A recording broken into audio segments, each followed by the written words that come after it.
the following decisions come into immediate effect.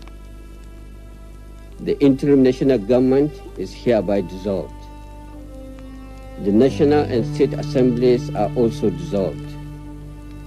The state executive councils are dissolved. The brigade commanders are to take over from the governors in their states until administrators are appointed. Where there are no brigade commanders, the commissioners of police in the states are to take over. All local governments stand dissolved. The directors of personnel are to take over the administration of the local governments until administrators are appointed. The National Electoral Commission is hereby dissolved. All former secretaries to federal ministries are to hand over to their director generals until ministers are appointed.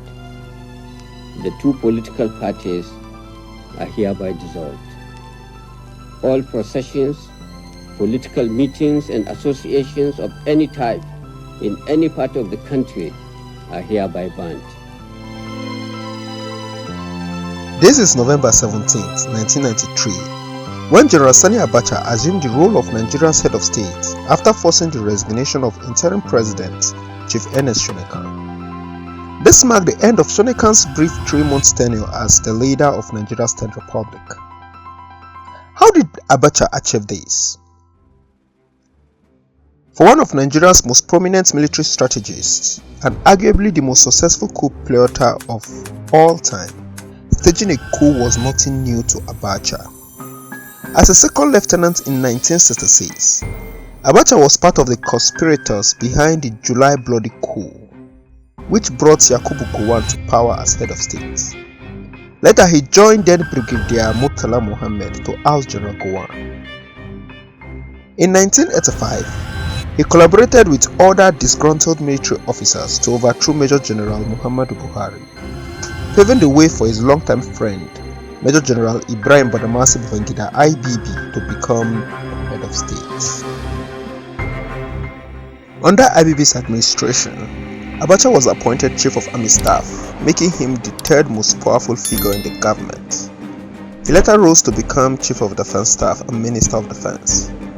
Impressive, right? But for General Abacha, this wasn't enough. He wanted the top job, the number 1 seat. So how did he pull it off? The annulment of June 12, 1993 presidential election, which saw Chief MKO Abiola as the clear winner, sparked widespread pro-democracy protests and civil unrest. Pro-democracy activists and civil society groups pressured the government to swear in Abiola as president. Instead, IBB chose to resign and establish an interim government. He appointed Chief Ernest Shonekan, a non-partisan businessman and head of his transition program, to lead the nation. While this arrangement was a compromise between democracy activists and the military government, it was met with skepticism by the media and the public. Abacha, however, remained in a powerful position as Chief of Defense Staff and Minister of Defense, making him the most senior military officer in the country.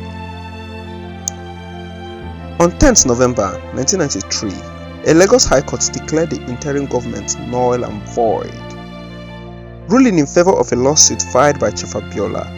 Just 7 days later, Abacha struck, forcing Shonekan to resign in a palace coup. Many initially saw this move as a step toward swearing in Abiola as the rightful winner of the June 12 election. However, Abacha had other plans. He wanted a top job for himself. From November 17, 1993, Abacha ruled Nigeria until his sudden death on June 8, 1998. To solidify his authority, Abacha jailed former military ruler Olusegun Obasanjo and retired generals Oladipo Dia and Shehu Yaradua.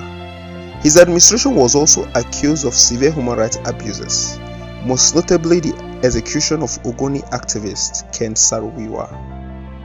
He charged Nobel laureate Wole Soyinka with treason, forcing him into exile.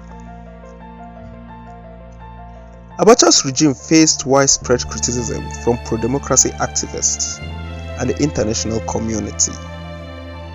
Chief MKO Abiola, the presumed winner of the June 12 election, was detained and later died in custody. Under Abacha's authoritarian rule, Nigeria became a pariah state, a nation isolated from the international community due to its human rights abuses, violations, and oppressive policies. Despite his controversial rule, Abacha's administration made some structural changes to Nigeria. He oversaw the reorganization of the country into 6 geopolitical zones and created 6 additional states, bringing the total to the current 36-state structure. However, his administration is perhaps most infamous for its corruption. Abacha is alleged to embezzle an estimated $2 to $5 billion, most of which was stashed in overseas accounts. These funds are commonly referred to as Abacha loot. Born and raised in Kano to Kanuri parents, Abacha was one of Nigeria's most accomplished military officers. He is celebrated as the first Nigerian soldier to attain the full rank of general without skipping any rank. What are your thoughts on Abacha's regime?